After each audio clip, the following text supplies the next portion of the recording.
Ooh, almost did blow it. Almost. Just an almost.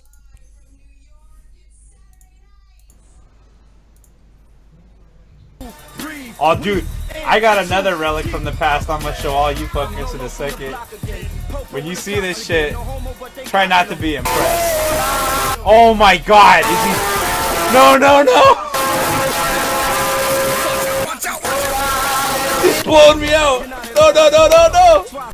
We interrupt our program to bring you this important message. Super Desperation Radio! Go!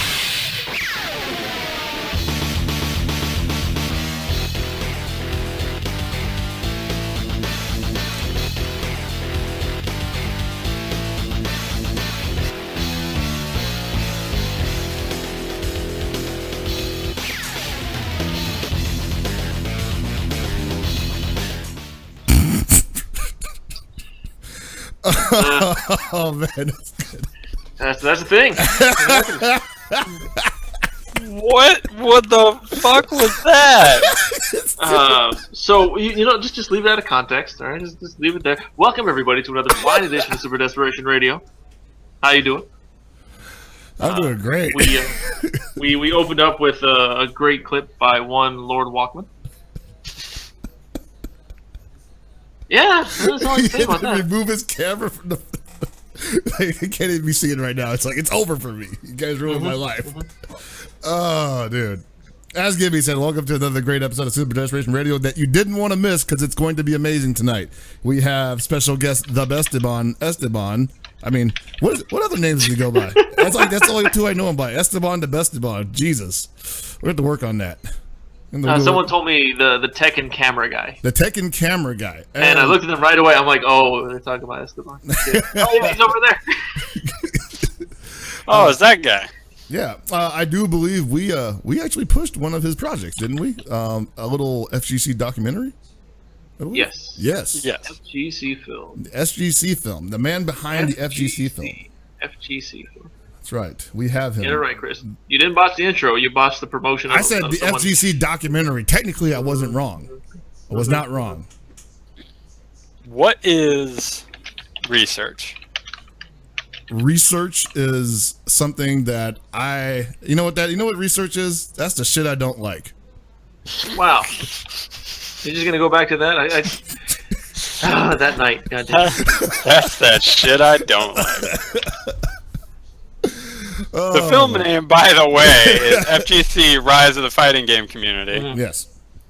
It is or that FGC documentary, as Chris so eloquently put it. FGC documentary. It's a good one. It's just like, yeah, that Tekken camera guy, that FGC documentary. I mean, they go hand in hand. See, that's a good gimmick to have, though, man. Like, see, that's like that could be his new handle. Is like the Tekken camera guy, and then. Well, the problem is we've got Kevin. Yeah. Kevin is already camera guy. That's true. But he's not in America. He's in Singapore. He's also not the Tekken camera guy. No, he's not. I mean, you're a specialist when you're the Tekken camera guy. Yeah. That's what I'm saying. You get hired for stuff, like to be on SDR. He didn't get hired to be on SDR. I didn't say we were paying him. I just said we contracted him to be on SDR. We didn't hire him. No contracts were signed. He was invited. It was behind closed doors. It was a quiet discussion between the two of us and possibly a couple of attorneys. I just had to make sure. Sanchez is not even a certified paralegal. You say he's not a certified paralegal? When you say it out loud on the airwaves, now they're going to investigate. That's the other shit I don't like. So, all that aside, let's bring him on. You want to bring him on now? I think, I don't want to talk about Survivor Series. You don't? Really? Because, I mean, I'd like to talk about 45 seconds because that was the most glorious 45 seconds of my life. I've never been so happy to see somebody get squashed in a main event. The best part was people thought it wasn't going to happen like that. Like, immediately, the moment I saw the GIF of WrestleMania 20 show up on Twitter, I was like, oh, crap, they just jinxed it. It's going to happen now. They can't resist. I definitely didn't think they were going to do it, but when they did it, I was watching with my buddy Tony, and when they did it, we just kind of looked at each other like, well, that happened. And I was like, I'm pretty okay with that. And he's like, me too. Yeah, it wasn't. And it was just like, and most people that I've talked to were just like, yeah, the good guy actually won for once. Mm-hmm. Hey, that's pretty cool. So There wasn't much I was else pretty that- happy There with weren't too many other ways that could have ended, honestly. they could have tried to do like a 10 to 15 minute match and, you know, put Brock over. Has Goldberg ever done a 15-minute match before? Yeah, he did with Triple H when he came back in 2003. Okay. I want to say he actually went about 15 to 20 once or twice. So. Okay. Well, anyway, either way, I'm glad they didn't. Same. That would have been like. I mean, it could have been good. I'm not saying it would have been bad. It's just, you know, this was a little bit more entertaining for me, I guess. And I'm reading. I don't know how true it is, but now they're saying that he signed on to do a Royal Rumble appearance. Yeah, apparently on Raw, he's announced that he's going to be in the Royal Rumble itself. Okay, well, that'd be the second time he's in the Rumble, and he could win. Good. That could we could start 2017 out with like, oh shit, we're doing this again. All right. Well, imagine that. Yeah, everything else about Survivor Series was also awesome, by the way. People were obviously like not feeling Roman Reigns, but I felt like the way that match ended was great. Not just because, you know, Bray Wyatt finally got the shine that he deserves, but because, you know, they beat the shit out of Roman Reigns, man. Well, you know, it was bad. It was bad enough that Roman was the biggest heel on the match, and then he basically concussed Shane McMahon. And if you could turn on him even more, they instantaneously did. You killed the only Jeez. McMahon that Yeah, it was everybody like, you likes. killed this guy. Because Shane got up and looked like he didn't know what city he was in. Like, the lights were on, but nobody was home. No, man, his eyes were so glossed over, man. They were gonna. Dude, spray yeah, him on he donuts. got up and they were just dragging him to the back. And I was like, holy shit, he is not okay. And like, I guess Randy Orton went over to his kids and tried to tell him that he was gonna be all right, but I didn't even think they knew. Like, probably not, you know. Well, apparently Shane was walking around backstage later, so, and, you know, it wasn't so bad, but I mean, he still probably got a concussion. Yeah, definitely. Here's my question for you. I saw a still of him, like, I think, jumping into the announcer's table. Yeah. Yeah. And he definitely had a pair of Jordans on. Did Roman Reigns knock him out and take his shoes? No. I know. Okay. He tried to pin him afterwards, and like the ref was counting, and he stopped because the ref was like, "You're supposed to kick out right now." No, it's actually, so I'm not sure what happened either, because but I've heard both reports where that was supposed to be the finish, and Shane actually kicked out, even though he wasn't supposed to. Oh, okay. Like, that he was so out of it that he actually just kicked out. And so that's when they didn't, like, everybody kind of, like, panicked. Like, they're like, what do we do? And then the ref's just like, get him out of here, he's hurt. So. What if it, like, because like I didn't see his shoulder move. Like, I was just like kind of going, "Oh my god, he killed him!" Right? And I look up, and they're like, the ref is looking down at him, and I'm like, "Oh shit, he's not moving?" It kind of didn't even see. The thing is he didn't even kind of kick out. It looked like he just more like rolled his shoulder. That's what I thought happened. Yeah, he just kind of rolled his shoulder, like, my shoulder's up. So, yeah, I don't know. It was weird. Shane suddenly like turning kayfabe into real life. Where he just puts his leg on the rope, and they're just like, "What? Not yet, man." Shane's just like, I'm not putting him over. Fuck it. The no Fuck sell is Reigns. real. I'm no selling this concussion, man. But Good show though. so that was wild. The only time Reigns got cheered, and it was for like a second, was when they did the Shield powerbomb spot. That was awesome. I like that. That was cool. I don't think. Rest of the Survivor Series was pretty good. I thought that Kalisto Miz was wasted by the finish. Yeah, definitely. Like, I thought those two guys went out there to try to have something really solid and kind of elevate both guys a little bit more. And the finish of the match, just shit all over it. Like when you got I mean, it's cool to see Kendrick doing the thing again in WWE, but I kind of feel like that doesn't really do anything for his character either. So he kind of just it just dumps on both characters. And so yeah, Kendrick Sami Zayn was interesting because it didn't really end up serving much of a purpose. Or no, Kendrick Kalisto. Yeah. Sorry. I was like, oh shit, what did I watch? No, yeah, it didn't really end up serving that much of a purpose because he didn't beat Kalisto, and all it did was further the SmackDown feud of Baron Corbin and Kalisto that nobody wants to see. Nobody wants to see that shit. I mean, I was really hoping we were going to get a finish because when Kalisto did the C4 with Kendrick off the ring apron, I was like, that was tight. You don't see people do that shit in WWE very often. Mm. But whatever. Yeah. But like you said, other than that, the show was great. All the elimination matches ended up being good. Both the tag match and the women's match started off a little rocky, but once they started going, were awesome. And the main event tag match was great. Brock Goldberg was fun. And it sent the people home happy, which is what it should have done. And yeah, I think this show was an easy thumbs up. I think they hit it out of the park for the most part. I mean, nothing's going to be perfect, but so it's better than what we've been seeing recently. I'm being told that our guest wants to get in a little bit ahead of time. Okay. Apparently, he was watching the show last night as well. So it was awesome. You enjoyed it? See here. Esteban? Well, hello. Hey, there he is. All right. Mute yourself on Skype, please. Oh, is that what that is? Okay. I can't hear him through Discord now, though. Yeah, I definitely can't. Hear it either. Yeah, what's going on here? Oh boy. Let me turn this all the way up, I guess, and blow out my eardrums. Hello? All right, you're transmitting voice now, but I don't hear anything. This is why we test. Technical errors. Oh no! Oh, so a quick question. I totally missed it because I was putting groceries away. But did you play the intro? Yes, I did play the intro. All right, thank God. Yeah. Wait, no, not the intro that you were supposed to give me. Apparently, I what? played. I gave you...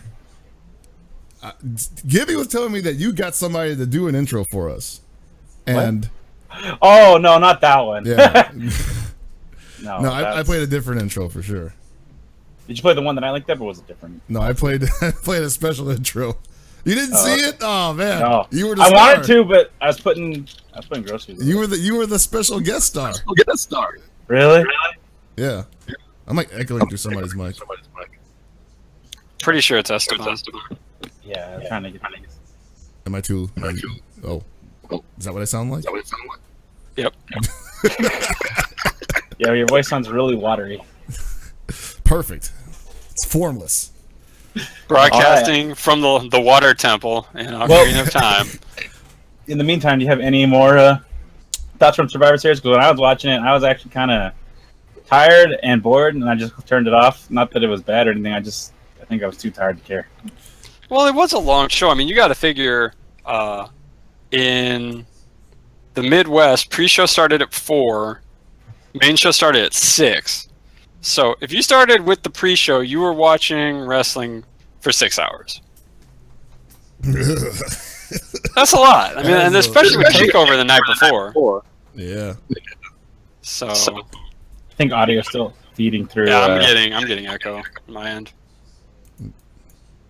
So no,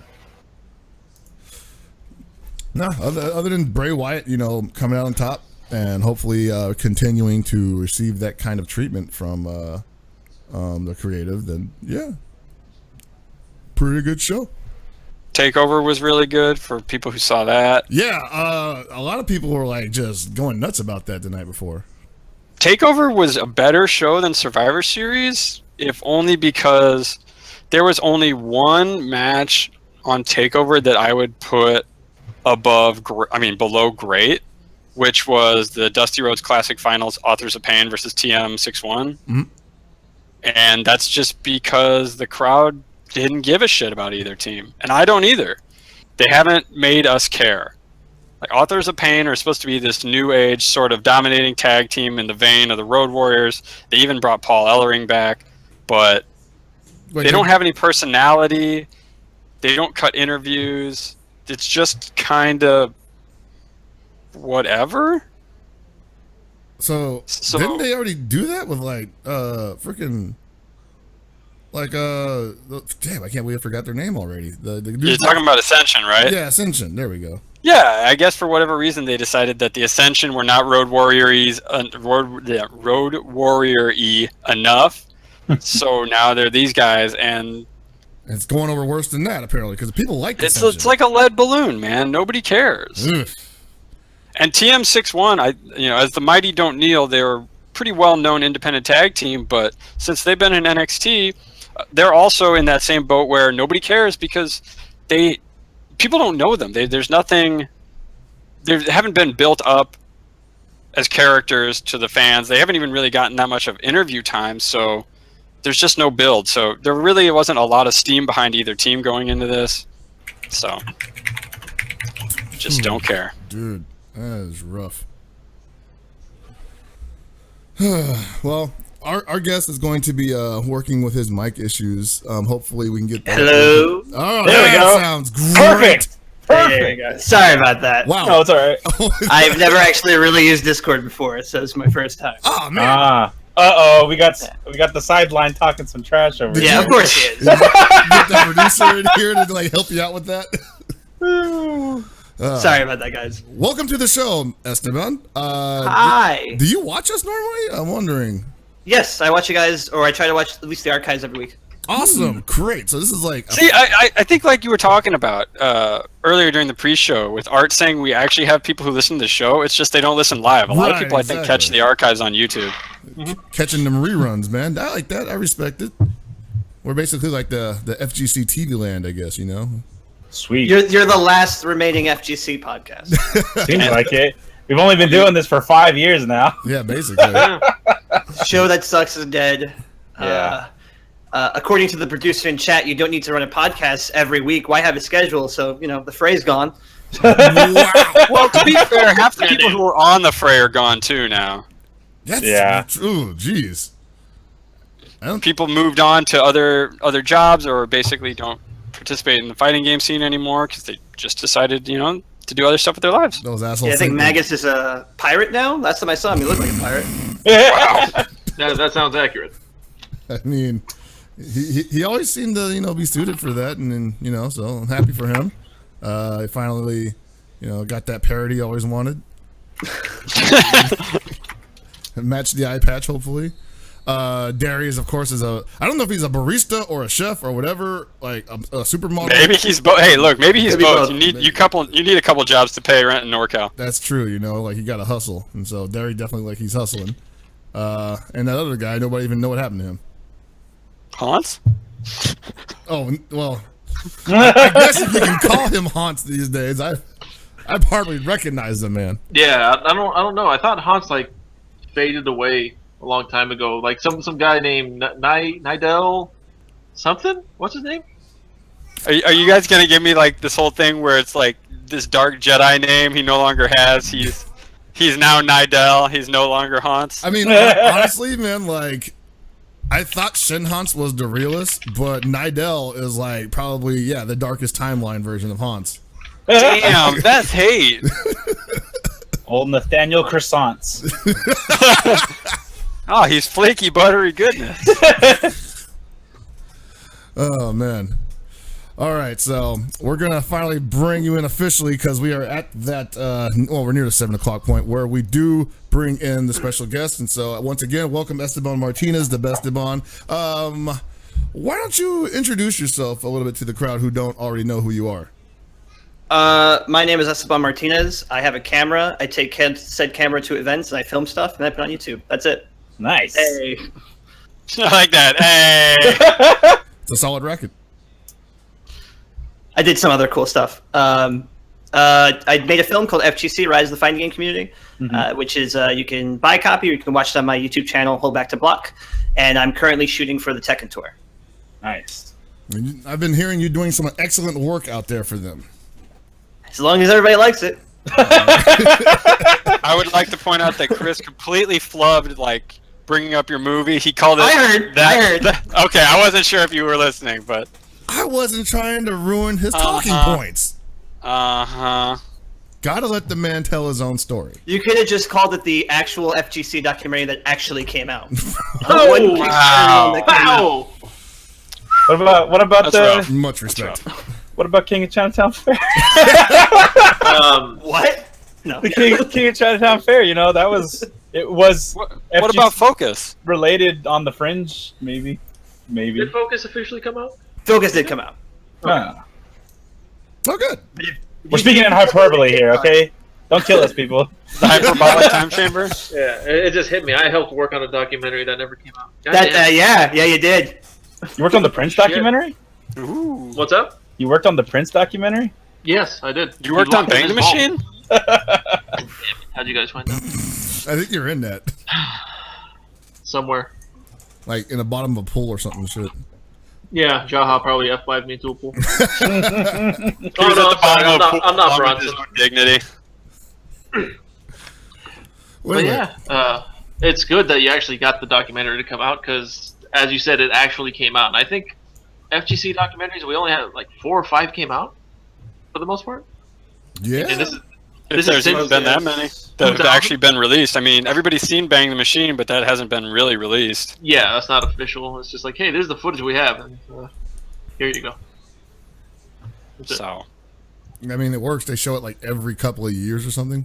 It's like a freaking Disney movie. Hey, we're peeling at this point, it's more like a found footage story. Like, freaking. You have Blair Witch, and then you have Bang the Machine. There you go. Oh god. The bad guy in Bang the Machine is Mike Watson. Really? I always saw him as the hero. Well, who's the villain then? Daigo? You see, it has no ending. It's true. That's the problem. It's still going. I mean, the machines are still being banged, people. Okay? So remember that. So once the machines are done being banged, it's going to come out. see, that's the kind of movie you need to make. The one that has no ending, you know, so you can just keep making them and then being like, hey, another $20, you might find out what happens next. You mean like Resident Evil? I mean, yeah, technically, actually. This one's called the final chapter until the next one. Yeah, well, final chapter for Alice, probably. You know, that's what. Yeah, exactly. And then now it'll be Leon, you know, or something stupid. Leon Spinks, or some other made up character. Leon. I like Leon, but anyway, tonight's not about Leon. Tonight is about our guest here, who had just introduced himself, and obviously you're going to be having some opinions on some of the stuff that we talk about tonight. I did want to shift gears quite abruptly and talk about something that me and Gibby have been pushing for a while, and I want to get this out now because I know this is something I'll forget to talk about tonight. But if you were watching Team Spooky this weekend, you might have seen the KOF Battle Royale number 3, I believe. Yeah, 3. Third one? Okay. And so around top 8 time, I just happened to pop in because I was getting home from an event, and Arturo's like, just randomly says, hey, Hellblock is getting Skype. I want to bring you in for commentary, right? And so and he didn't know at the time because people have been joking about this for years, and not just with me, with like everybody. Everybody's been like saying we should do Skype commentary. It's a thing, whatever, right? He didn't know that we had actually done that recently with Seg, with the SDR Open. And so I assumed that he did. So I was like, oh yeah, you know, let's do it, right? More experimentation. And so I get in there and he's actually taken aback. He's like, whoa, like, I wouldn't expect you to show up. I was just like bullshitting, man. And I'm like, I don't bullshit about Skype commentary, man. Like, I'm all about it. That's my serious shit. That is my serious shit, man. Like, you know, I don't care that I just got home from a baby shower or whatever. Let's do it, right? And so we did it. I pulled Gibby in. We did this. We did top 8 from Skype. Apparently it went over really well. A lot of people liked it. At least nobody was complaining about it. And afterwards, he was just like, why are we doing this more? This is like perfect. He actually was surprised it works so well. I mean, I am always surprised that Skype works at all, but it was like, you know, something that we've been pushing for a long time, because there's a lot of opportunities for people to run an event and get, like, you know, somebody to do that kind of commentary, and they just feel like, oh, I can't really afford to fly them out or whatever, or I'm not going to fly them out, or I can't even, you know, like, nah, man, just tell them to get on Skype, pay them $100.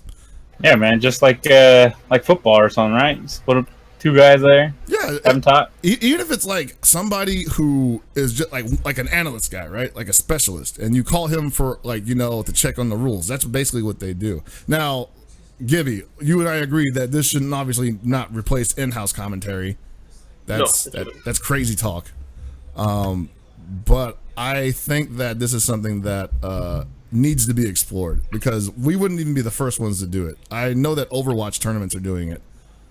Dota does it. I want to say League does it. I know Overwatch does it. A lot of the other games do it. I don't like, no one in the fighting games do it. Yeah, we're basically, I mean, basically the first, yeah. And I mean, does it sound crazy? Like, does that seem like something that it would work? I mean, I think we've proved it twice at this point. Mm-hmm.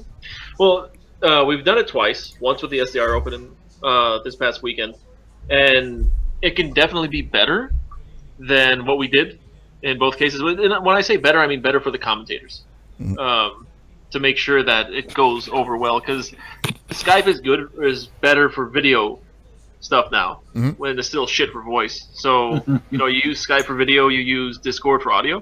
Boom, you got yourself a winning combination. Yeah. Never have to fly out commentators again. Just have them, you know, sit at home like me right now. I'm not wearing anything underneath. You can definitely do the analyst desk, like, from proxy. You don't have to have it on site. I never really understood the on-site analyst desk, you know? That's true. You just have a bunch of dudes sitting in front of a table on a green screen. Yeah. I don't have a green screen though. I got a white wall. Well, yeah, they would have to get you a studio for that. Yeah. No, but like, this isn't something that should replace in-house commentary, but for something like this, it's fine. You can test it out, or you can have one commentator in-house, one commentator do an actual commentary, like or one commentator in the event, one commentator on Skype. Yeah. And this is what I was trying to push for at CEO Otaku. Yeah. And man, they didn't take me seriously. Yeah, Jabali was just like, oh, that's cute. And I'm like, no, like, seriously, we're going to do this. Like, me and Abe are just going to get on Skype and we're going to call. He's like, you guys, I don't have time for these jokes. And so we didn't do it. And, you know, I think that Skype commentary is probably something that you can definitely experiment with at these lower level events, especially like CEO Otaku. You know, it's like not really a major, but it's still got enough eyes on it that if you pulled it off, people would be talking about it, you know? But at the same time, you know, you got to get people to believe you, you know, so. I don't know. I think if you're not going to be at the event, then there's no, that's when you do like tape delay shit. But if you're going to do live commentary, you got to be there.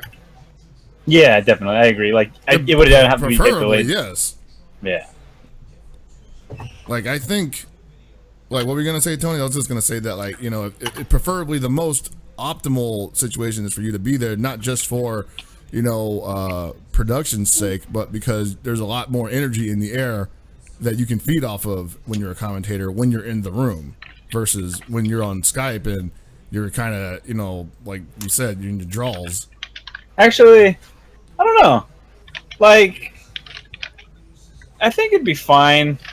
It's kind of a weird situation because not being there, obviously, kind of like, I don't know how to really think about it, because being at an event is going to trump everything else. It's going to be the best. It's going to be the coolest thing, right?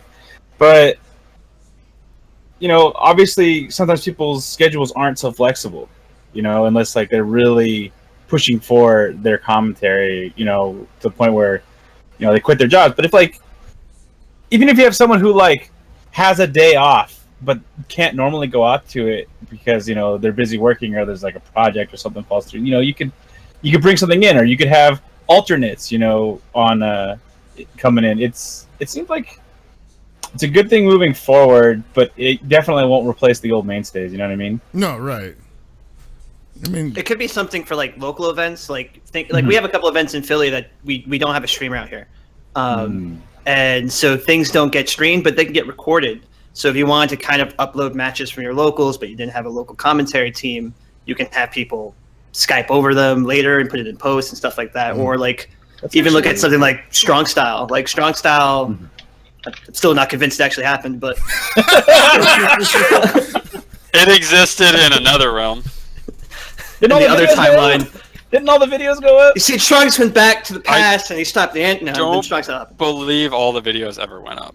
Right. A bunch of them did, but I don't think all of it ever did. And I know there was an attempt to get like Rip and Aris together to kind of do commentary, but like if you were going to do like an offline tournament like that, or if you had to, like maybe Skype commentary would be the better way to do that. No, I really like your idea though of like, so you want to kind of give your scene some shine, and you can't just necessarily stream it, but you know, obviously putting up a video is going to be around a lot longer than not. You know, it's something you can spread around, something you can give a long line of history. And while, you know, maybe there's nobody out there that wants to commentate, or, you know, maybe commentators are really trying to get their feeling, you could, you know, have someone else be like, hey, we just did this tournament over here, you know, would you like to check it out? And then, you know, even other commentators from anywhere from around the world could just be like, oh yeah, you know, let me take a look, analyze, commentate over it. You know, that's actually a really cool idea that I didn't realize that it could be like something that would help benefit another scene, and at the same time help improve a commentator's commentary ability. That's actually really, really cool to think about. It's just like, hey, we had this in some place that maybe you didn't know. You know, we don't have the infrastructure to have internet, but we can totally record. You know, we don't get as much exposure, so, you know, maybe you could help us out as well. Blah, blah, blah, go through. It just seems like a really cool idea, even just to practice and help give exposure. I have two thoughts on this. One is, Seg's really mad in the chat, pointing out that all of Strong Style is up, and Rip and Aris did commentary over top 8.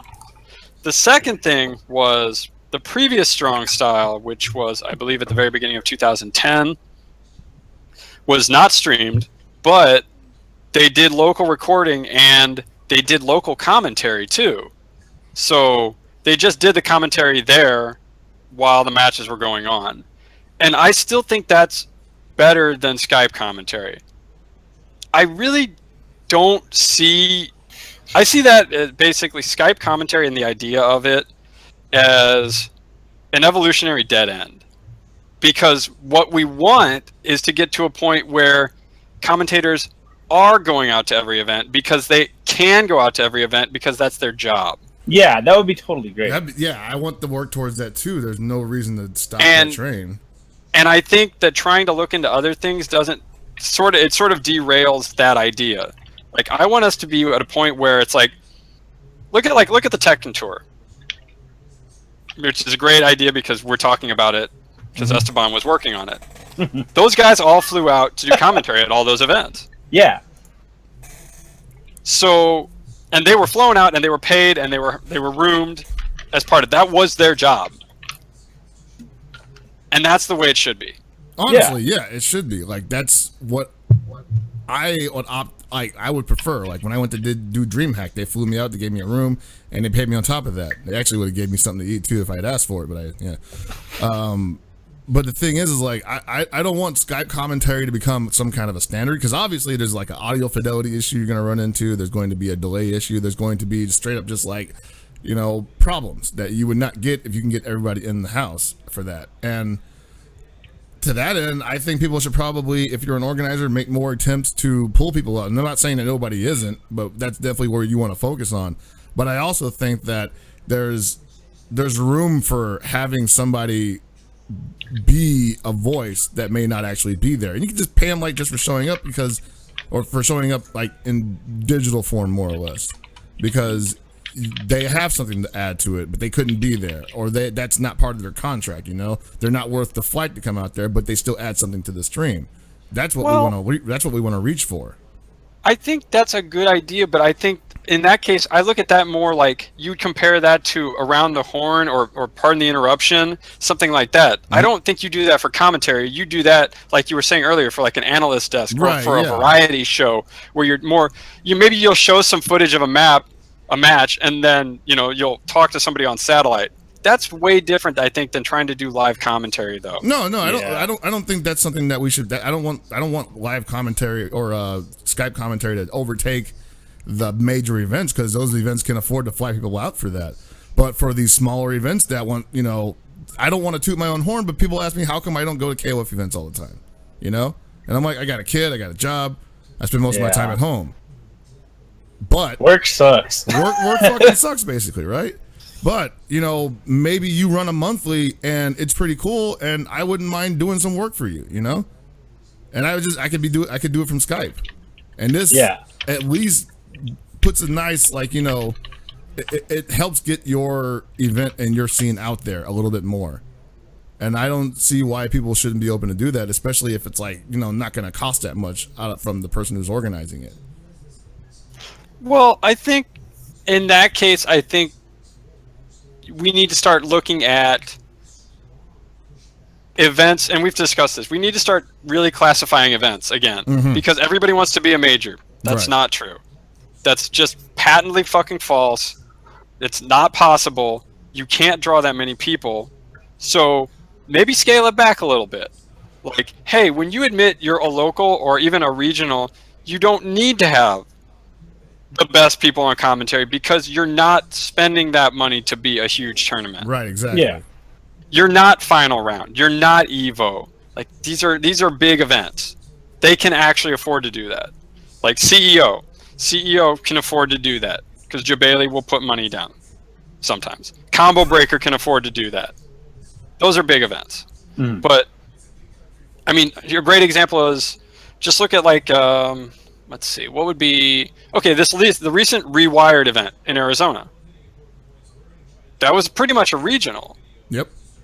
Now there was a decent amount of people there, but I guarantee that they probably didn't have the budget and didn't really want to have this big thing where they flew people out and boarded them up so they could do commentary. It was just not part of their event. And that's fine. And those events can still be great. But you can't put that in the same league as the aforementioned events. Right. I mean, there's only TOs are only now coming around to just the idea of kind of paying attention to the stream. A lot of TOs that I've seen have kind of been more focused on the event side, like people at the event being happy, the pool's running on time, and stuff like that. And rightfully so. You have customers coming in the door, and it isn't until now they've started to be like, oh yeah, but the stream is just as important for everybody else who hasn't come. So they're starting to put money in the stream, but they haven't really gotten to that whole oh yeah, commentary is really important. I still go to events where I see just random people get on commentary, and they should not be there, but they're there because they're a body, and you've got a mouth, go. So we're kind of paying. There's only a few events. CEO's one of them. Combo Breaker's definitely one. I think Combo Breaker put out a flyer and announced a commentary stable and stuff like that before the event, and that's the only event I've really seen do that. So we're still kind of making that turn. Yeah, and that's a great thing, that we've been able to reach that far with more than one event. Back in the old days, it was pretty much I would only go to Evo expecting to get paid, and even that was wow, they pay me, Yeah, right. Now, I'm not saying I expect it from everybody, but I do have a going rate, I do have an appearance fee. And everybody should. And everybody should. Honestly, if you're serious about getting into commentary, take it from me and pretty much every other commentator who's worked a major, you need to I wouldn't say be a dick, but you need to know how much you're worth, and that's the thing. People think that's being a dick, and we need to squash that right here. Please. Look, if you know somebody and you want to help them out, that's fine. That's one thing. But if you ever expect people to take you seriously and to actually pay you for the hard work you're putting in, you need to demand it. Yeah. So you're telling me that me, Mr. Commentator, who has to work a 9 to 5, needs to take vacation time off and pay to go over there just to show up and sit down and not get anything outside of some exposure? I don't know. Yeah, that seems like a shit deal. You only have so much vacation in a year, Well, I remember a couple of years ago, David had talked about, and he talked about it publicly on Twitter, about how he had sort of stepped away from commentary, and he did for a little while because he'd gotten frustrated with how much time it was taking for him and how the compensation was not there. Mm-hmm. And he's like, yeah, he's like, I let commentary lapse because there's just no reason. And there wasn't a reason. And now that's changed, obviously, for him and Ultra Chen in general. But I think if people want to really do this, then they have to take it seriously and they have to treat it seriously. And that means talking to people who might hire you like they are potential employers. Yeah, man. You gotta take it. You gotta, like, you don't have to, like, kiss ass, but you do have to understand that you're basically being judged on how your personality and your energy and basically how you interact with people, So you want to be good at that. I can't wait when we get to the point where we don't go to tournaments, like commentators don't go to tournaments that happen around commentators, and they'll sit on a throne with a crown. Okay, peasants, be blessed by my voice. I'm totally not commentators curse. I'm not saying commentators actually act like that at all. I just think it'd be funny, It's this is a kind of a big thing, I think, because I've had conversations with several people in actually the last year about commentary and taking it seriously and negotiations and all the stuff, basically all the things that have gone into it being more of a job, a business, if you will. And the reality of it is that even if you know these people and you've talked to them before, or hey, even if you're cool, at the end of the day, they are either paying you or they're not paying you, and you need to either get what you think you're worth, or you have to accept that maybe no one's going to give you what you're worth. Yeah. And that fluctuates sometimes, You get paid $500 for one gig plus flight and hotel. Next time you got to pay for your own flight and hotel, and they give you $300. Well, and it always depends on. See, what I've always said is it's not necessarily just what you're worth, but it's what your time is worth. So if you were going to an event anyway, say somebody asks you if you want to do commentary for final round. Well, you were already planning on going to final round anyway. Mm-hmm. So maybe you'll take less because that was something you wanted to do. Right. But if it's an event you had no interest in going to, well, then maybe you're going to want a flight, a room, and something more. On top of what you would, like you said, an appearance fee. Mm-hmm. Because maybe you had other things you're doing. Like for you, Chris is a really good example. You work, you have a daughter. What's your time worth to you? And in some cases, it's going to be worth a lot. Especially, say, what happens if a tournament they want to fly you out to and it's around your daughter's birthday? No, your time is worth a hell of a lot to you at that point. Yeah, like you're basically buying her the pony. Exactly. So at that point, then it's not only just your appearance fee. It's like, hey, look, you really want me, then you're going to have to do X because this is family time for me. And people don't think about that. I think people are also afraid to do that because they think that if they charge, like, not all TOs are going to do this, but there is a fear that while they may be worth the amount that they are charging, there's a fear that there are people out there that run events that will just be like, well, I'll just take the hit because there's no way I'm paying that kind of money. And it may not even be a lot, Like, and that's why people need to get over that. First of all, they need to be able to approach these people and then take that rejection, because it doesn't mean anything against them necessarily. It just might mean this person isn't willing to drop $300 on somebody, and that can be for any reason, that there's that's something I had to deal with. I had to deal with, the idea that I got paid some pretty good money to do some work this year, and I wanted to do more for KOF, and it wasn't like it was going to happen, I haven't done one event for KOF because, well, not since Evo, because nobody was saying, hey, come out, we'll fly you out, or we want you to come out, or we're paying this, or anything. I mean, there was one, and I didn't hear about the actual details for that until the last minute, and so it couldn't happen.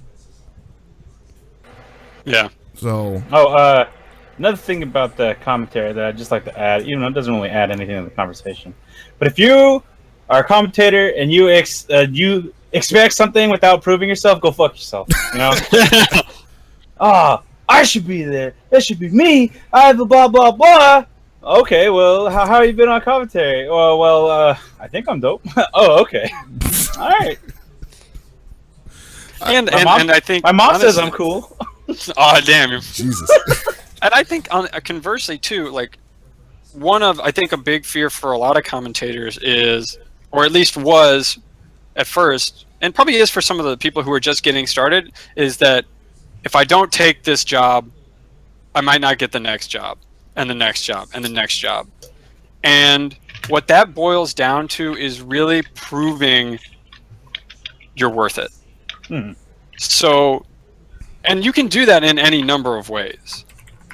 Because it isn't just necessarily about being a fantastic commentator. It can be being a personality, being somebody people want to see. Like, look at Eris. Eris is a guy who, he did commentary on and off, and he had his own stream. But where his following really came from was him actually just running random games on the internet. Like running Dark Souls and stuff like this. And people were like, oh shit, this guy who plays Tekken is really funny. And he sort of just snowballed that into being able to do almost any game where people will listen to him do commentary for it. Yeah, man, that's like, and that's he just had a natural talent for that too, man. Like, not a lot of people can do it that way. But no, that's true. It's definitely not. You've got to find your path. Is basically all I'm saying. Like, if you're good at, like, you know, doing something related to games on stream, you just let it rock, you know. Yeah, and you can't be afraid to just go all out. No, yeah. Like, who cares if people are gonna talk shit about you? You know, like, you're the one that's up there. You're the one that's putting your ass on the line for all of this. If people talk shit too, like, some people are out there to hate, but there's also some knowledge that can be learned. You don't have to listen to everything, but definitely take constructive criticism. Or even fucked up criticism, like not constructive, but because there might be some validity to the argument. You know what I mean? Yeah. You'd be like, "Oh man, yeah, I totally sounded like that. I fucking, woke up on the wrong side of the bed, threw up 3 times, and then decided, maybe it's time to go commentate. Maybe next time, if I want to, be better and more fresh for this event, because I felt like complete garbage, I won't go out and party or some shit. I'll be ready. I'll do some more brushing up on my notes. But that doesn't mean by any means stop. Just try and, strive for better. Yeah. And a lot of this also pertains to the stuff I do with video and stuff like that for events. Like, some TOs look at what you do and they're like, oh, that's great. Like, I'm glad you come to events to help you out and stuff like that. But then when they start coming around, they're like, hey, we want you to do video specifically for this or for that. Then you have to also go, well, you have to have that conversation of like, well, my time is worth this, or this is a day rate, this is what I could bring to you and stuff like that. And some TOs will actually, most TOs will understand that and either say yes or no. Some will kind of play the game, but a lot of what goes for commentary also goes for other stuff. Like streamers have to deal with this, video guys like myself have to deal with this. So we're all in one developing industry that's kind of like we're just throwing shit at the wall and like whatever sticks. Like, yeah, okay, we'll do that. Let's go on. So. Oh yeah, and photographers too.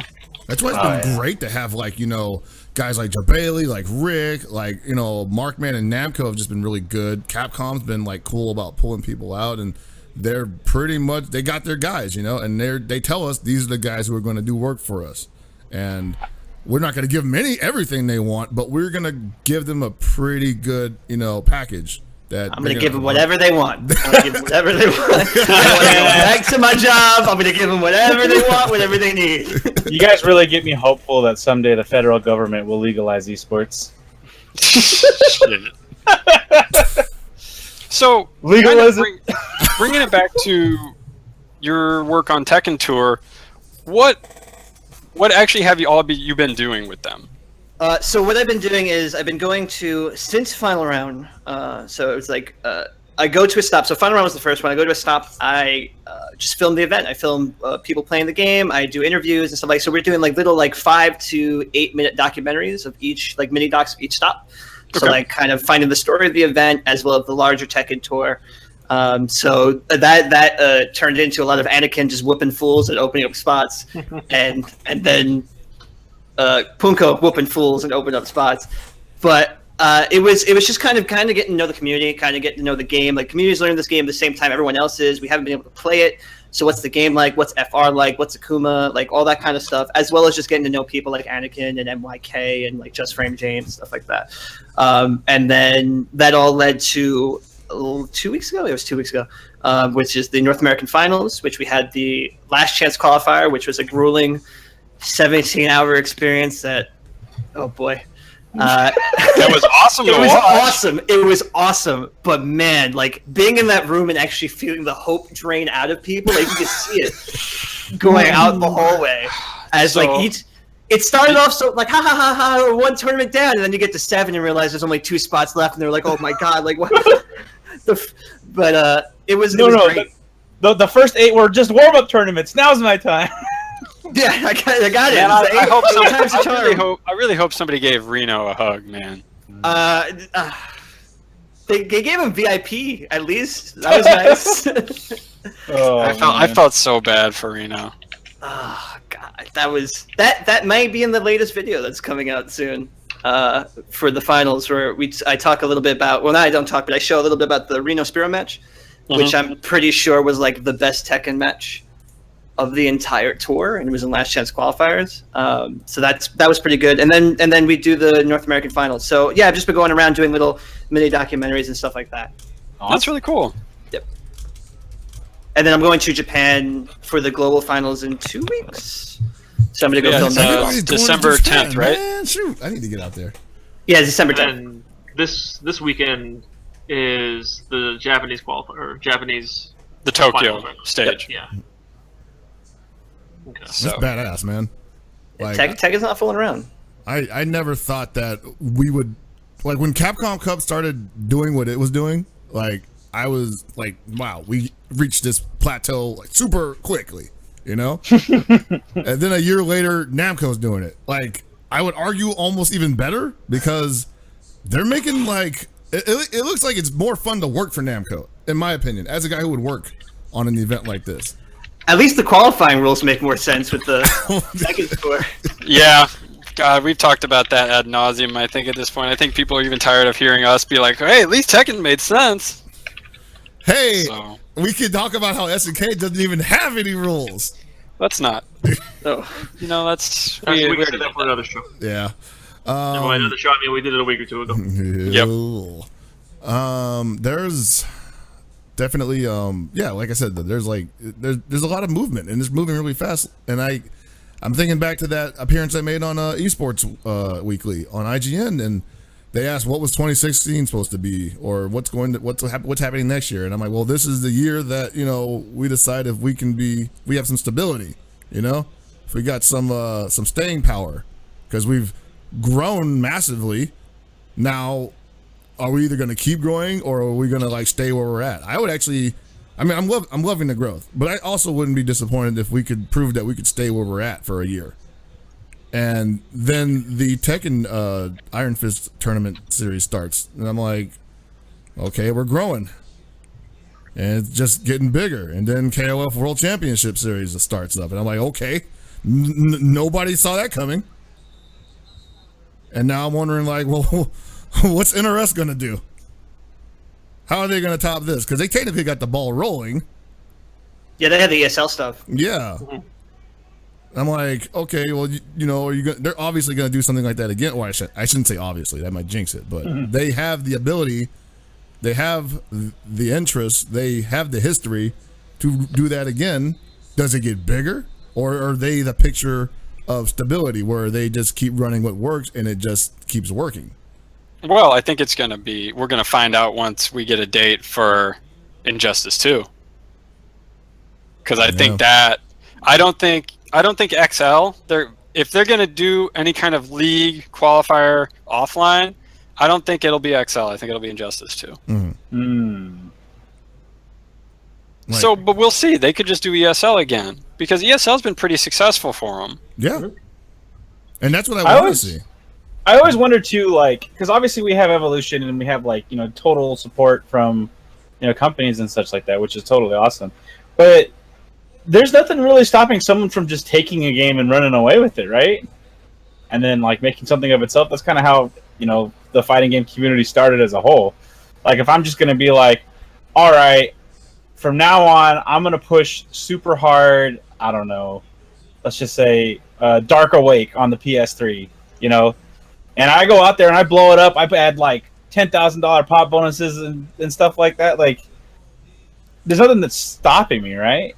Sure, maybe it's a waste of money, maybe it's a waste of time, but like, can like companies come in and actually stop me from what I'm doing? We know that they can. Nintendo did that, or at least tried to.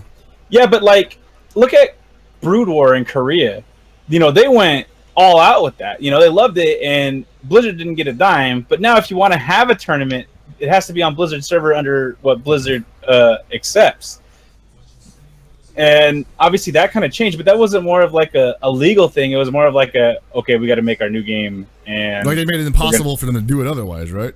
Yeah, because if they find out, I think they could just shut you down or something like that. So Well, there are two games that are doing that right now. One of them is KI with KI Cup. Like that's pretty much like I think Microsoft is like helping in some aspects, but that's pretty much all community run. Mm-hmm. And this one, which is going to cause the entire anime FGC to groan, is Catherine. Catherine is another game. Yeah. That like it's not a fighting game, but it is a competitive game, and that scene has kind of in recent years kind of developed and just kind of pushed up. Like they're going to be they're a featured game at Genesis this year. Like. Mm-hmm. I didn't think that would have happened. I would say that literally came out of nowhere because we hadn't heard anything about Catherine except from David. Like David always talks about Catherine, and then he talked about how he wished he could play it again. Then all of a sudden he's like, "Hey, I'm at a tournament and I'm winning money for it, and I'm commentating and I'm traveling for it." And I'm like, "Where is it? You and two other guys? Like shit." Yeah, like what if we make like a whole worldwide Power Fest like deal? Get SK in on it. We're like, all right, we're gonna meet up with HO and Mikado and all these other places that play all these random games, and we're gonna actually have worldwide regionals, and we're gonna blow it up big, invite people out. You know what I mean? Like for all these games that maybe people don't get. It's like, oh, let's play some Power Instinct, let's play some of this, some of that, and just have a whole bunch of events. Nobody could stop you at that point, right? Because it's your own money and time. I don't know. I feel like that's for broadcast rights, maybe. It becomes an issue because, especially with what we've seen so far, is for the games that are sort of blowing up, it's always been a lot of money from normally the company that produces the game. Obviously, Tekken and Street Fighter being the two biggest because they are directly responsible for the streams and productions right now. But you have, obviously, we saw ESL. That whole thing is helping in Mortal Kombat, and NRS has been putting money left and right at community events. Obviously, talked about KI Cup. So for stuff like the Air Dash games, I think it would really take somebody in each of those communities to really spearhead something. To actually form, I don't know if a league may not necessarily be what you need, but at least to form a shell that actually carries from event to event. Right. Because I was discussing this with Monique a couple days ago that the average quality of a Guilty Gear and a BlazBlue tournament on a random stream, the quality of play is pretty low. And that's because, well, in many cases, that's a lot of local players that are learning the game still, and they're trying to get better. And that's a very hard sell up against something like Street Fighter V, where every tournament you watch Street Fighter V almost, there's 3 to 5 of the best players in the world. Like, it's not a comparison you can make. Yeah. So it's hard for those games to sell themselves when the people commentating them are not experienced commentators. The players playing them are not top players. So where you look at a regional, if you look at a regional for Guilty Gear, you can, if you know the scene, you can pretty much pick out top 8, almost to a player. Only when you get into really big tournaments, the final rounds, the Faustings, the Evos, NEC, stuff like that, even CEO, Combo Breaker, you start to go, well, now I don't know. Even Northwest Majors the last couple of years. Yeah. But you need that kind of quality all the time for games to really blow up. Well, because, like, let's look at the SDR Open, the first one we had for Breaker's Revenge. Like, if we had, 4 online tournaments, one every 3 months, like, we had a decent number of people to play on that, and we had some pretty good players show up, too. Mm-hmm. But it's not like the top was too far from the bottom in certain regards. Like, the top was definitely almost insurmountable. They're really good players. But even the weakest players still showed, signs of progression, signs of getting better. And obviously that's kind of because the game allows that. It's a bit more of a simple game that anybody can pick up. But I feel like even with just one random off tournament that we held to get like 40 people, that's pretty solid if you think, right? And if we had it consistently, but not like, come play every week, we're going to do it. I guess people get burnt on that. But if you had like 4 big regionals, and then, I don't know, maybe you could even like try and do it and see what you get, and then eventually just be like, all right, guys, we're going to have like at EVO, the big one, the final, something like and that. That happens really a lot cool. too. Like a lot of people do. Like I remember KOF 13 did that, right? Where there was the Dream Council Cup. And they basically just put that together, and then they just happened to have a tournament at EVO, and they were like, I don't know if that was the finals. I think they had one after that, right? No, it wasn't the finals. It was just part of their tour thing. Yeah. But they obviously were able to like adapt themselves into other events, and it made their side tournaments that much more, I would say, interesting, I guess, or more palpable, because everybody was already there. They were like, yeah, just play KOF. Like even I played KOF 13, and I hadn't played it in a year at that point, right? Because it was there. And I think a lot of the issues with a lot of games of why they don't get played is because you go to these events and you're going to be there anyway, but then you don't see them there. We went to NCR a couple of years ago. Somebody said, hey, we're going to run Third Strike and CVS2. And hella people came out. Right. They were just like, cool, I can finally play this game against somebody. And most of them were bad, There was a lot of old NorCal heads in there that were like, they still had chops, but like, a lot of people that showed up were just terrible. Man, not even just that, though. When we went to NCR last year and Rim Rattler and Spider Dan came out to play Marvel 2. Oh, that was sick. I was just turned my head and I was like, what am I looking at? What? What year is this? These guys actually came out? Awesome. This is great. I think Rim Rattler was playing Street Fighter 5 now, too, so he might have already been there. But Spider-Man definitely was like, oh, you playing Marvel? Yeah, I'm in there. Oh, my God. I love Colossus. Spider-Man, dude. Blood. No, I was just like, wow. I was so happy.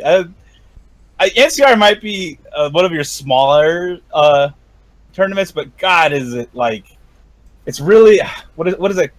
What's the word I'm looking for?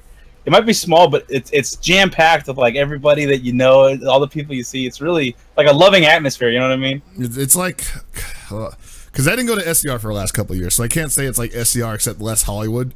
But I guess I could at the same time, because everybody from SoCal Regionals who go there will go to NCR also. But there's less bullshit? I don't know. Probably the same amount of bullshit depending on who's running it. Yeah, I don't know. But, I mean, I don't go to too many majors, but every time I go to NCR, like last year's NCR is probably the best time I've ever had at a tournament ever.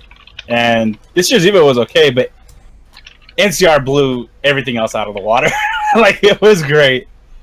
The old secret bootleggers convention, too. NCR is merely a front. Don't get me started on that. But anyway, Esteban, good. I'm sorry. We kind of do this. We do kind of rant a little bit, and we go a little overtime. And feel free to tell us to shut up whenever you feel like it, and you've got anything to say. But yeah. Well, okay, kind of going off of that, like kind of going off of building scenes and especially for like games that don't get as much attention. Like it's a weird culture thing right now, especially with us becoming like esports, which is fucking dumb. But like. We have, and they have to like pay the bills too. But we have things like ESPN Esports, we have things like Yahoo Esports, we have things like Daily Dot Esports, stuff like that reinforce that unless you're Street Fighter 5, Smash 4, you don't matter, like you don't exist. Yeah, that's really unfortunate. I mean, if you look at Xiaohai's win at SCR, it didn't even get mentioned. It was just his win for Street Fighter. Right. Yeah. So it's like really hard to at the same time try to get attention, or like Kyohei in Guilty Gear. Kyohei was an American and a stacked top 8 of internationals at Guilty Gear. Yeah. Just like L.I. Joe, but L.I. Joe got all the attention, and that's not Joe's fault. Perfect Storm is on ESPN. His dad came out, all that kind of stuff. But there was also a story that I think Red Bull actually took a look at it and did a profile on it. But it's just hard for other scenes to get coverage because they're just not. Maybe the clicks aren't there. Maybe those scenes have kind of been in the past notoriously assholes to anybody who's written an article on them.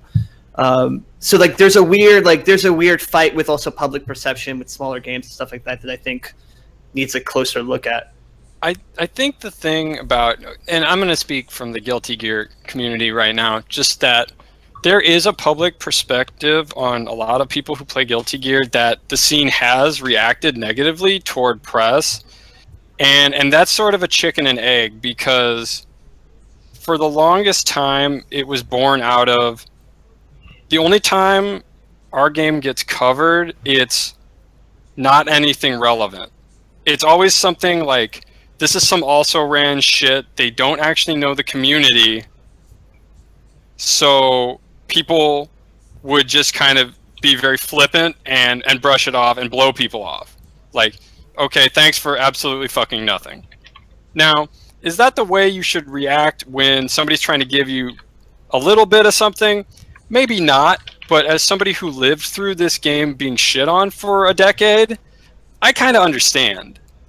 So it's very much a situation where the game has developed now into something that's a lot bigger, but there's still a very general lack of knowledge from a lot of the bigger websites that report on it about the scene and who's in it and who's actually good. And the community, in many cases, is not that willing to help. Nope. So. I would agree. I would agree on that. It's also hard. Like, I know, like I don't want to blow people up, but I'm probably going to inadvertently do that by saying this anyway. But like a lot of the esports sites out there, they're covering the FGC. You've got good people like Mike out there. You've got good people like Efren, and they struggle because their bosses like look at the covers of it. It's not getting as much clicks as League of Legends or Dota or whatever. But at the same time, they're kind of restrained in a way where, like, because they have to focus on getting those metrics out there, it's like these 3 sites are interviewing the same 5 people about the same 3 games at every event. So that kind of dilutes everything. And like nobody wants to read the same thing over and over again. And that kind of prevents them, at least in my eyes, for them to take a risk and cover something else. So it's kind of like a snake eating itself kind of situation, which really sucks. Yeah, as somebody, I mean, obviously on I Play Winner, I try to write a lot about Guilty Gear. I know about Guilty Gear, and I have people who will give me information about the scene. I also don't necessarily have that restriction on, well, this didn't get that many clicks per article that maybe that Bizarro Mike has at Yahoo Esports. So I totally understand that from somebody who worked at newspapers, and people start looking, like you said, they start looking at clicks, they start talking about eyeballs. It does become an issue because, hey, how do you build a scene for a game that doesn't have a ton of public eyes on, but then again, how do you get eyes on a game if nobody wants to talk about it? Right. So it's very much it's a catch-22 is basically what it is. And for games like Street Fighter, that was never a problem. It's Street Fighter. Everybody knows Street Fighter. If you've ever played a fighting game, you even sniffed a tournament, you know what Street Fighter is. Tekken has struggled more in recent years. I would say that previously the height of Tekken was Tekken Tag, Tekken 4, in that sort of that bridge period. And since then, Tekken has kind of struggled over the years. 5 was nice because it gave people controller ports in the US, but then 6 we didn't get a release. Tag 2 we didn't get a release, and the scene suffered for it, and a lot of older players quit. With 7, I think Namco took the right approach. Now the problem is, how many other companies are going to put the force and the money and the production value behind their game that Namco has for this? It also depends on like who are the people that are going to champion this stuff. So like we talk about like the Tekken Tour, you know, the brand managers like Sumi and Mark. This is as much as their idea as it also is like, you know, Mark Mann, different Mark. There's 2 Marks. It's weird. And like Rick, kind of really pushed for this. And you know, as community leaders, they kind of went out there and like, "Hell, we have this idea to help you like with this game and stuff like that." So those guys were kind of like, you know, they're from the scene and they work with companies that are listening to them, and they're like, "Hey, we don't know how to like, not that we don't know, but like, what's a good idea on how to like really push this out?" And that's how like Tekken Tour got started. And then through Rick, I got put on and do the videos, you know, stuff like people come out to more events. They like to follow the storylines, stuff like that, and like, dude. It was weird. Like I went to play casuals at Canada Cup, just playing casuals because I had some time, and I'm sitting there, and the guy like sits down to this random guy I never met before, sits down on my right, and he like looks at me, and goes, "Oh, you're the guy that makes all the Tekken videos, right?" And I was just like, "What? Like, how does that happen?" But like people see this, or they see like the media gets put out, they see like the advertisement that gets put out, and like they watch the streams, you know, for a game that's not even out, and like they keep coming out. So I think it also is like, you know, one of the like for Guilty Gear, like, you know, Majin Obama's out there and he's doing his best with like he's in a unique position of the Japanese scene and stuff like that, and he's doing his best to get articles and all this stuff out there. So it's going to really come down to who are the people in those scenes that are going to put in the work, get the attention of the bigger things like Red Bull and stuff like that, and be able to kind of champion these games and just make things happen. And you know, you made an interesting point too, and I think it's something that a lot of people don't think about, which is all the little videos that you guys have done for Tekken. Not only is it just more content on a volume level, but what you've done is you've created a story and characters that engage a larger player base. So, and what I mean by this is people like Daigo in Street Fighter, and they will follow something for Daigo. And some people will even stop watching if Daigo is out. What Tekken is starting to do, and has done with the Tekken Tour, is there are characters in Tekken now. People know who these players are, and there's an affinity. And when you start to create a connection between players and an audience, that makes people want more of it, because they start to identify with it. And then maybe they go, wow, you know, this person doesn't seem that different from me. I could do that. Or, man, that's so awesome. You know, I want to tune in every time this player plays. Like, I think Sparrow Jin did so much in Last Chance Quals and even on Finals Day, just being the guy who death fists people. The amount of death fists he hit was, like, astronomical. And then same thing with Reno. Like people are gonna know who Reno is. Like, you know, that dude. Like, he didn't make it into the finals, but that dude fought all year long. Like, people are gonna know that. Yeah, and that brings people back. And I think people don't think about that. So, that's another reason that the Tekken Tour is awesome, and what you guys have been doing is awesome.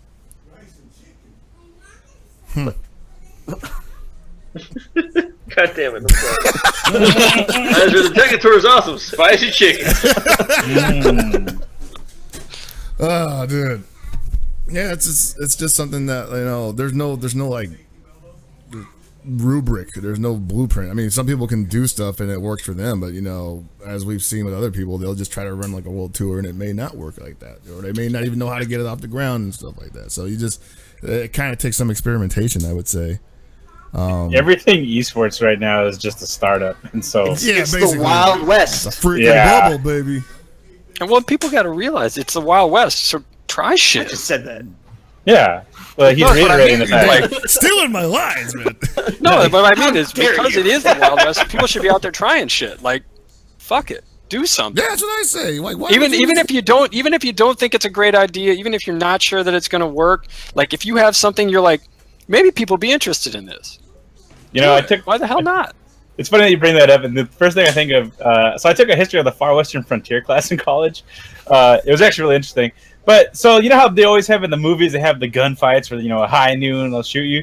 People used to challenge people to duels all the time, but then they would go in their room the night before and just shoot him dead and then go out and be like, where was he? Why didn't he show up? What a coward. So it just made me think of just, challenging someone to a money match and, sneaking into their room and then just, playing him and, I 10-0'd this guy. What the fuck? It was casual, baby. And you're just playing next to him the whole time, while he's asleep. I know that's stupid, but it entertains me.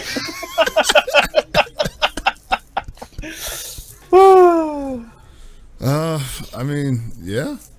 There's you gotta take those risks, and I think the problem for some of these groups, not necessarily the community people, but the companies that are trying to do this, and aren't having as much success, is because they didn't really go all out. They kind of just were like, okay, we announced it, and here's a graphic, and the hype is supposed to start now, but they didn't have anything behind it. You're just gonna really just talk about this KOF tournament, whether we wanted to talk about it or not, aren't you, Chris? I'm just saying this is a good example of how you don't do it. I know, I'm just fucking with you.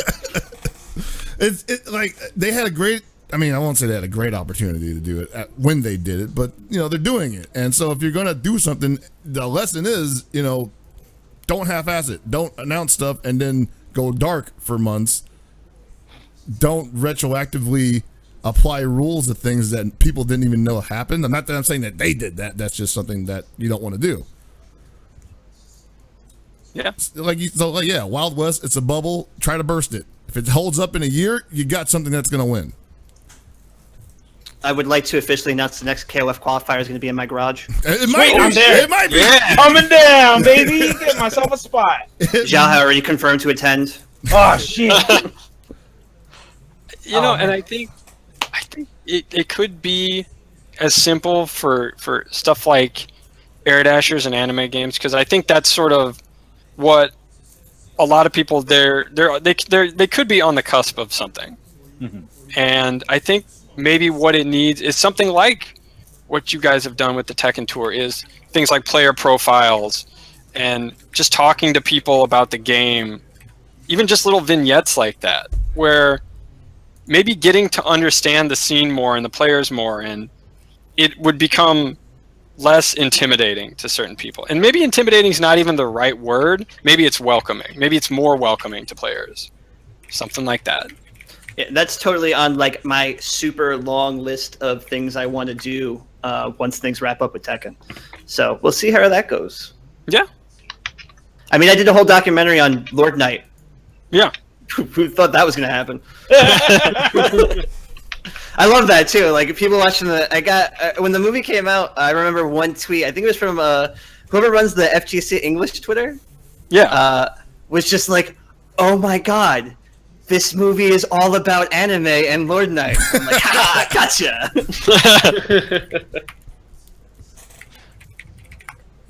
Did you guys touch on how many polo shirts Steve has though? Oh man, every time I interview him, it's like a new one. He's got a full closet of them. I don't think I've ever seen the man wear a different shirt. That's college he didn't wear a gray tee on the last one, but that's because it was, I've got to shake it up. It's finals, can't. Casual Lord Knight in the building. So. Oh man. Do we have any questions for us? Somebody said they sent questions in. So. Yeah, there's 1, 2, 3, 4 questions. One question is kind of pointless because it's from a topic that we discussed half a year ago. Okay. Well, then just do the 3 that are pertinent. Oh boy. Okay, yeah. None of them are for the guests, sadly. Screw all of you. Damn. He's been sitting here bearing his heart to you, and you have nothing to ask him. Left it all on the table. So go on, Chris. Do the. Oh, okay. So. Do the questions, and we'll. Which one am I not supposed to be reading? The latest one with the image. Okay. Okay. Well, this one comes from NorCal friend of the show, Reiki. Hey, SDRcast, what is the asking rate for dubbing an already streamed event? What's the minimum and maximum that TOs need to expect? I guess that depends on the person who's going to be doing that. And it's the Wild West again, This is uncharted territory. Well, no. Here's a good example. You have options for, say, a KOF event. Okay, you can get Hell Pockets for whatever his rate is, or you can just, get a scalper like me and go for lower. You pay the shittier commentator less money, and you get exactly what you paid for. Oh, hold on, we got surprise guests. Here we go. Here we go. All right, surprise guests. Introduce yourself. What is a film? What is a film?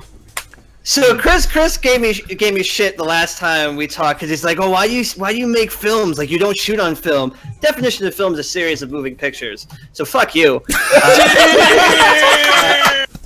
That's shot on what? Yeah, that's not shot on anything. It's just a series of moving pictures. Send it over. Your old definition is dead, old man. Get out of here. Jeez. I just want to know what a film is. I think you're like 3 years older than me. Yeah, I'm actually booking your flight right now, so. Yes, you are. Yeah, please. You're 2 years younger than me. And wow, that 3 a.m. flight's looking mighty good right now. Yo, the red eye though? Jeez.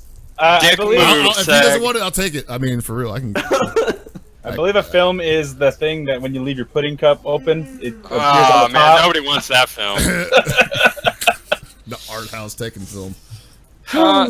Kind of going to Reiki's question really quickly. It really is a person-to-person thing, and it depends on what kind of work is being done. So it's like, okay, if one person is coming in, you just want them to do commentary for one game, it's going to be one rate. Versus if you want them to do multiple games, versus if you want them to do multiple games and you want them to do house MC, like what other jobs are they going to be doing?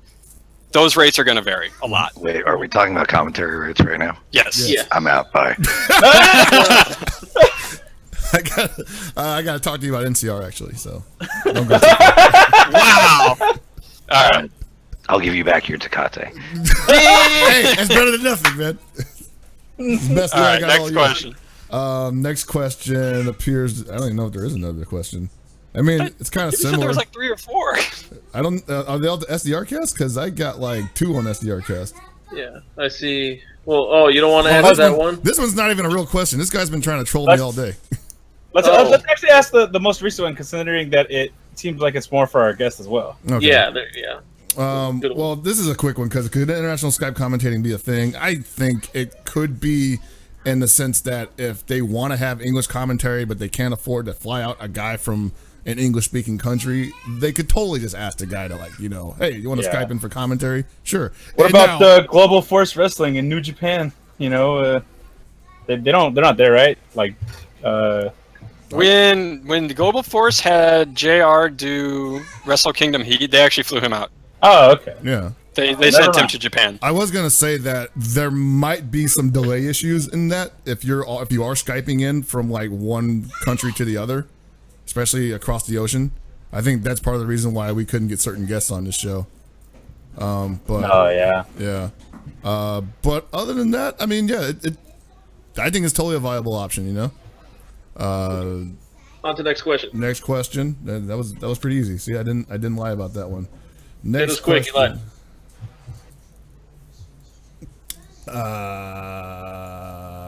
I'm pulling it up now. Damn, it's taking forever to load.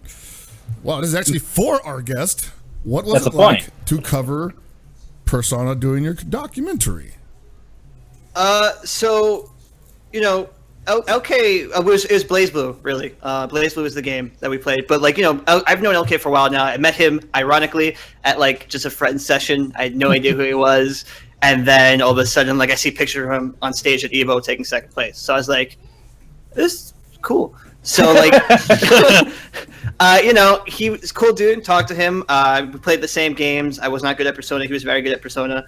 So Persona comes in later in the documentary, but, just anime games in general, those are the games I played in college. Those are the games that I'm much more tuned in with than Street Fighter. Street Fighter will always be the game.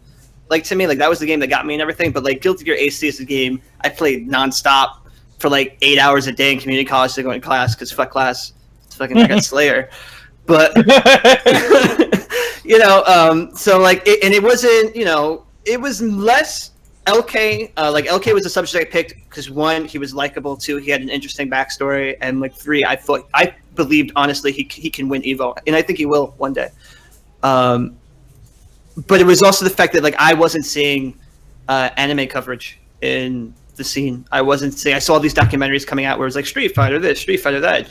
Can you believe he parried the thing with Justin? It was the same thing over and over again, and I wanted to try doing something that 1, brought people into the ground level, and 2, focused on a game that I didn't think didn't get very much attention, but I loved, and I knew I could kind of tell it in a way that my mom could watch it and understand it. A lot of that testing of that movie, I sent it to not fighting game players. I sent it to a lot of women outside the scene, and I was like, "Can you follow this? And do you like this?" Because they're when you think fighting games, especially 5-6 years ago, women in the scene weren't a big thing. They're much bigger now. There are a lot more players, a lot more field players. But I wanted to make sure people on the fringes that have never seen a game or anything like that, could look at it and be I like this. And and to do that with Blaze Blue and Persona and anime games was really kind of the end goal, and it works. And man, that's a whole nother topic when you get into the idea of coverage for a general audience as opposed to a specific scene-based audience. Because I also don't think that's that hard. I just think the approach needs to be worked on, because you have games like League of Legends which I look at and I go, I have no idea what the fuck's going on, and I play the game. I'm just there's just explosions and stuff like that. Whoa. But you have fighting games where look, if that bar hits 0, it's a wrap. So you need to just kind of figure out how to position. Anime games are a little crazier because people are flying all over the screen. But once you get the dialogue down of what's happening in a match and can break it down for anybody off the street to come kind of get it, you'll be fine. It's just that's the part where we struggle with right now is that communication. We struggle with it, and there's always pushback from the communities themselves about dumbing down the content, and that's another conversation that needs to happen. Yep. So, but that's actually a really long conversation. Oh yeah. So that's a conversation that I don't even think is worth. As a content creator, it's kind of the most bullish and headstrong thing, but I'm going to make what I'm going to make, and I'm going to make what I think is right for the scene. If you don't like it, well, I'm going to find people that do. And it's kind of going against that wall, and it's kind of going against some of those louder voices in the community where a lot of people struggle, and a lot of people kind of they get personally attacked and stuff like that. But it's going to be those people that persevere that really bring the rest of the scene up, in my belief. I think that's actually a pretty good way of looking at it, honestly. I think you have to do that, because otherwise you're going to end up leaving nobody happy at all with what you've created, because you tried to make everybody happy. Oh, Thea, what are you doing? I'm trying to find a Well, God, she's like, get this shit out of here. Well, all right. She's telling me to get off this thing, I guess. I was about to say, we've reached the overage. Is there anybody who okay, has we started late. last minute thoughts? I did have one last minute thing. Sorry. So I was not necessarily informed. I do talk about it a lot, but Sharkade over in NorCal, that's run by CPS Joe or CPS4 Productions. They have been putting up videos on CPS Joe's YouTube. I'll put up a link in the chat in a little bit. And it's pretty much 100% KOF 14 videos, and that's more or less the KOF venue for NorCal, the only one that I know of that's producing content with tournament play. There. The nice one that I can't go to because I work on Friday. Dude, I know, right? Jeez. I wanted to just ask Esteban, what do you have planned for next year in terms of going around the country filming stuff? So, I really hope that another year of the Tekken Tour happens. I don't know, obviously, that those discussions happen elsewhere, but Bandai, if you're listening, please, I need to pay my rent. Please help me out. I'm going to Capcom Cup next week, so I'll be there to 3 o'clock in the morning, apparently, according to Steg. No, it's not apparent. Appreciate it. Thank you. I'm hoping to go to KSB because I really want to kind of film that and kind of get some stuff out there. You asked me a loaded question, so I'm going to just answer it. I have a idea for another film, gaming related, not FGC related, but something like that. And I've been thinking about kind of doing a sequel thing to FGC. Oh, Jesus! Somebody's excited. Film. Yeah, she did. Get out of here, Seg.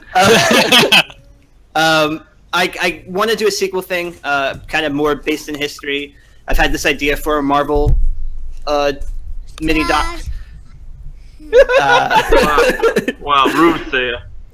Let the man talk. So we'll see what happens. There's lots of ideas. I'll be around though, that's for sure. Okay, sounds good. Cool. Walkman, you got anything? No, I think I'm good. All right. Well, that about wraps it up, I'd say, for this week. I'd like to thank our guest, the Bestaban, one more time. Where can the people find you and your work, sir?